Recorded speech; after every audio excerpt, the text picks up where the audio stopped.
Hello, welcome to Wizbango. This is what I have learned so far in coding a game from scratch in C on Windows, starting from knowing nothing. So today I'm going to talk about GNU Emacs and how to get it and how it works. So first you're gonna have to search for GNU Emacs, and I don't understand why GNU is pronounced like that, because for the animal the G is silent, so that makes no sense to me. Anyway, so right here is what you're looking for. And if you are using Windows like I am using, you are gonna have to go down to Windows here, and there are instructions if you can figure that all out, but I'm gonna explain it anyway. So what I did is I clicked on this one and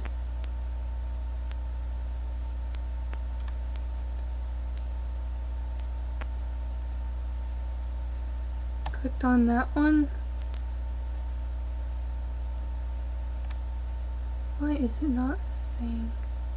Anyway, let's click on this one instead. That's honestly probably what I did earlier. No? What am I looking at here?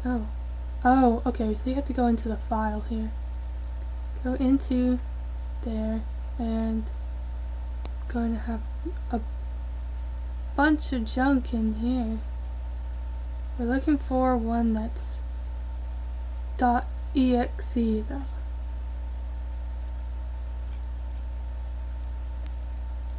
Anyway, I don't know what I'm doing here. Let me just explain what the instructions mean. So anyway, go to either here or here, find .exe, and this is just whatever version number is going to be in there, or you can get the zip file and then unzip it, and I didn't do that, so I'm not going to explain how to do that because I have no idea. And so anyway, then you can just open it, and what this is actually for is you can write your stuff in here instead of writing it in Visual Studio. And the reason why, oops, I've opened two there. The reason why you want to write it in here instead of in Visual Studio is because this is writing in here is going to be a lot easier on your computer. So so it's not going to take so long to load and stuff. So anyway, you can read the tutorial, but it made no sense to me, so I had to look up everything anyway. So I'm going to just explain it. So what you need to do here is, I'm also going to show you in storage here, because if you have watched the last one, it had a lot to do with directories and things, and so this also has a lot of directories involved, because with this you can actually make directories and make files to put in the directories and all that kind of stuff. So what I'm going to do is I'm going to show you how to make where you're going to have your game in the computer to actually have your stuff in here. So you can put it wherever you want really, but I've got mine in desktop here. See what desktop, Wizbango, and then this is the stuff that's in there, which I'm going to explain in a minute. So the way that you make a directory is, it's very confusing because if you look it up, it's going to tell you to push M and X at the same time. But as you can see, M does not do anything. You push M, nothing happens. It gets all confused. And you push X, same thing. And the reason for that is because M actually means Alt. So you're going to have to push Alt and X at the same time. And when you do that, you can see this down here. And what you're going to need to do with that to make a directory, it's going to have to write make directory. Oops, I've spelled that wrong completely. Directory. There we go. And this, I've actually written a space and I changed it to that little dash so you don't need to be actually putting a dash in there. And then enter, and it's going to guess where you wanted to make this in, and that is not where I was making it in, so we are going to backspace and delete all that. And what I am going to put in to show what I have done is the same as I showed in command prompt. I showed the whole path for Wizbango, and that is user, users, oops, no, it's users, user, and you can see it in here. There we go. And that'll show you the whole path. If you click on that, that's a lot more useful really. You really need to have the entire thing, or else you're going to create something in a place that you really don't want anyway. So desktop, and then probably whatever you're thinking your game is going to be called, and mine is Wizbango. And so that's what you're going to do, and you are going to push enter, and then it's going to make that. But I don't want to make another one because I already have this in here, so I'm just going to delete that. And then I pushed enter to get rid of all that. Oops. I have ruined this. What am I doing? I don't know how to get rid of this, honestly. Anyway, I'm going to continue on. So, then you can do the same thing to get code here. And I've got this junk in code. So you can do C. If you've deleted C, you need to write C again and make sure you have the right slashes in there, because that is important, because otherwise it's not going to work. So if you want code, which is probably going to be what you want, you're going to have to write all of this and then push enter. And I don't want to make another one, so I'm not going to do that. And then you have your folders in here, directories, or at least you have code and you have your game thing. And what I'm going to show you to do is we are going to create this file in using Emacs, So the way to create a file, or the way to create a file is the same as finding a file, so I can actually do it with you. And so you're gonna have to push Control F. Oops. Okay, I do need to figure out how to get rid of make directory.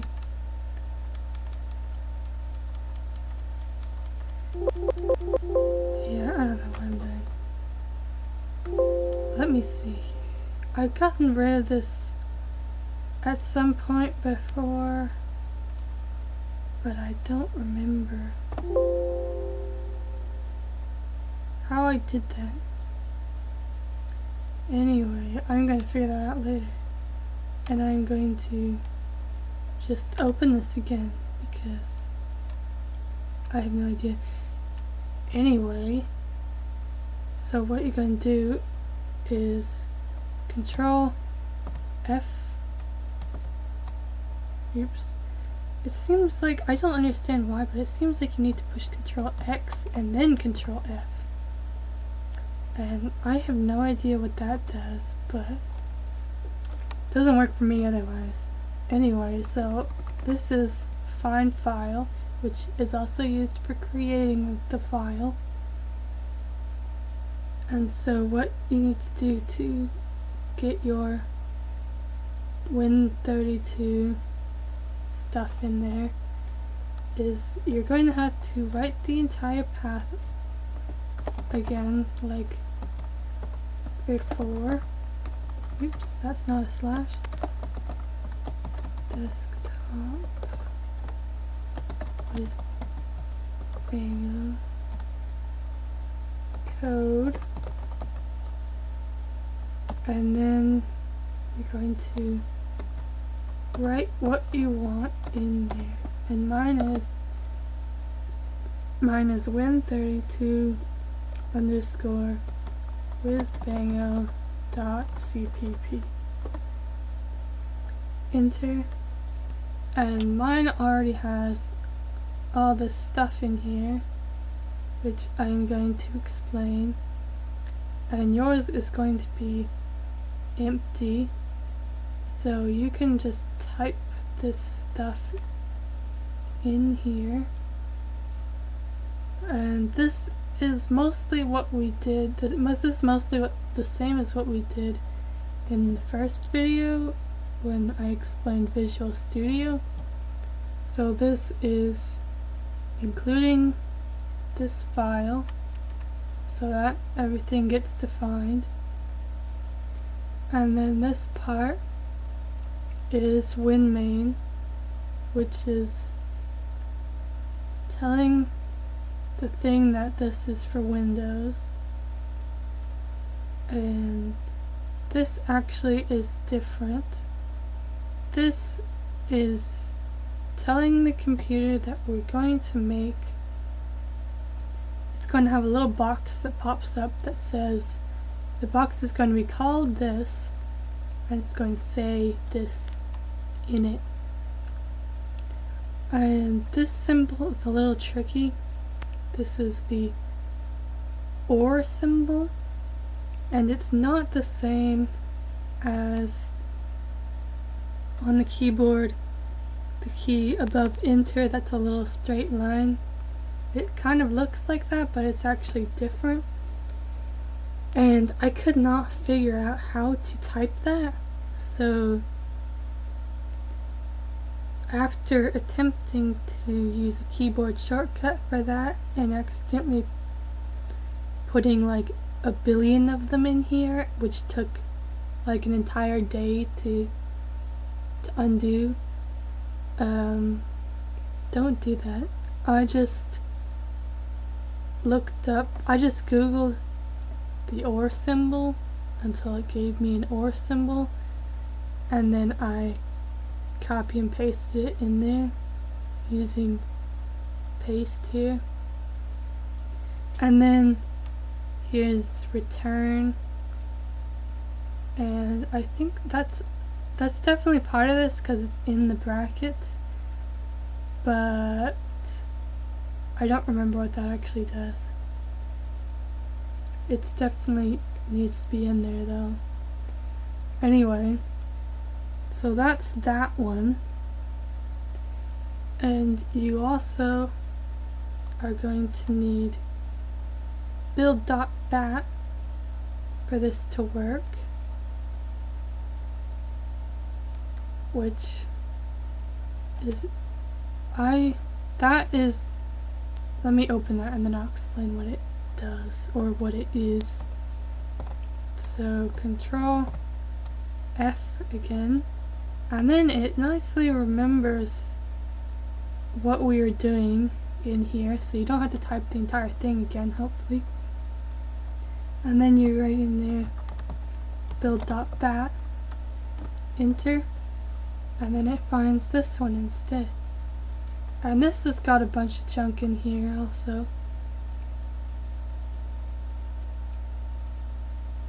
And this is a build.bat, where if you remember in the video about command prompt, I talked about vcvarsall.bat, and as you saw, you could run that in here because it's .bat, and so you can see this is also .bat, so you can also put this in here.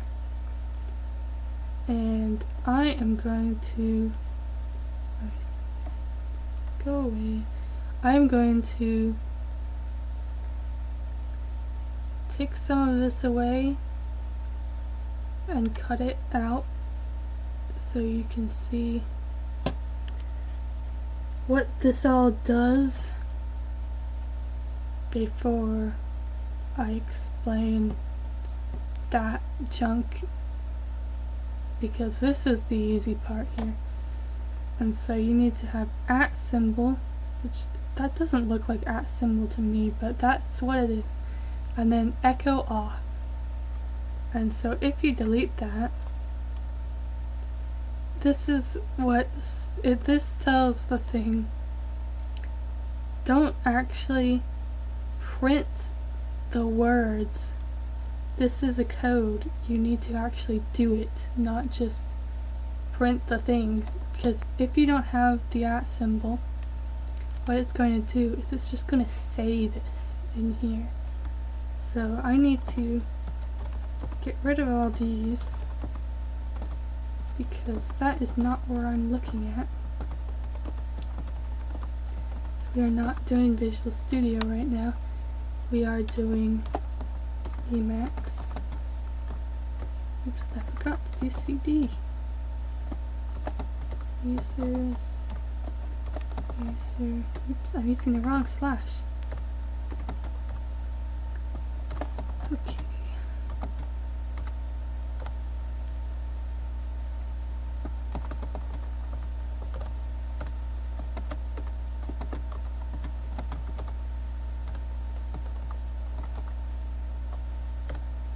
Then build.bat.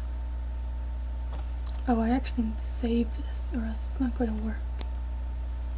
Because you could see, maybe you could see in here, it was creating a lot of things with other symbols in there, and that's just like unsaved version of the same thing. So anyway, now we've got all that in there. Enter. Oop, directory name is invalid. Oh, it's because I was trying to do CD at the same time. So I can just copy and paste that. Copy, I do Control C, and paste, I can do Control V, then enter. Now we're actually in the thing. Now we can do build.bat, and you can see it just writes echo off because it doesn't know what's happening. And now if you put the symbol in there and you do it again, it doesn't write it because it realizes that this is not what was happening. Oh no! I forgot I was doing that, so now all my copy stuff is gone. Oh well. Well, I'm just gonna explain that later then, I guess, when I can get that written in again. Because, well, luckily this is recording, so I can just type that in again later. But, oh, actually that is, well, I was gonna have this box pop up, but I guess we're gonna have to do that next video if I can't remember what I just deleted from there. Because I already saved it now. Actually, I wonder if we can open this one up. No, I don't know how to do that. Anyway, we can do that another time. We've got echo off here, and that's pretty much the important part. And the other thing that I was going to explain was, which I can still explain, is how to get vcvarsall to run in here when you open that. And so for that, we need to go back into Wizbango, and that is what this misc folder is. So you can create that in here the same way as we did before, with Alt and X, and then writing all that in there. And oh, actually, yeah, to create misc you can do that, but for these, I'm going to show you a different way to make stuff that's not in here. You can do new text document, and then just change this to bat, change this to shell or Emacs, and I didn't actually want this, so I'm just going to delete it. Go away, please. And to look in those later, click it, and then you can push edit. Then it opens up in Notepad, and I'm going to open both of these because I honestly don't remember what is the difference.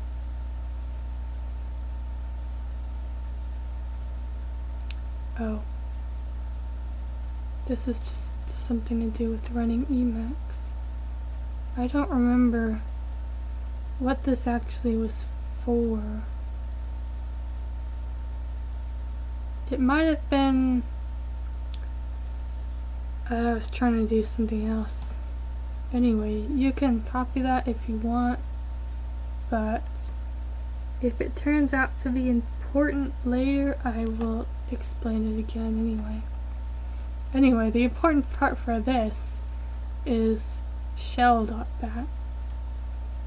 So that's got all this in here, and you can just type that in. And if you read this, you can see it says call. So it's going to call for this whole thing, and you can see this is the pathway to vcvarsall.bat x64. So that means the 64-bit version, which is the one that we wanted. And we are setting that path to go into here so that we can just run that, and then that will all happen. And so what I have done with that is you can right click command prompt, you can go to properties, and you can put in target. Let me show you what it already has in there. So yours is going to have this in there already, hopefully. And what you need to write is /k, and then the path that goes to shell.bat, and you just write that in there, and then you can open command prompt again. Let me close this so you can see it. Open command prompt, and then when you open it, you're gonna get this stuff in here, and then you don't have to write all that stuff to get vcvarsall. It just goes automatically, which is pretty convenient, because honestly, if I didn't have that and I needed vcvarsall, I probably would forget like every single time to go through the whole thing over again. So I'm going to close all these. Well, except for that one, because I need to fix this. And I'm going to explain that next time, because it is kind of important to what I was wanting to do, and it's, yeah, I can explain that next time. We've got quite a lot of stuff for this video already, so I think that is going to be the end actually, and I hope that was good. I hope you learned stuff from there, and I am going to see you next video, hopefully. Thank you for watching.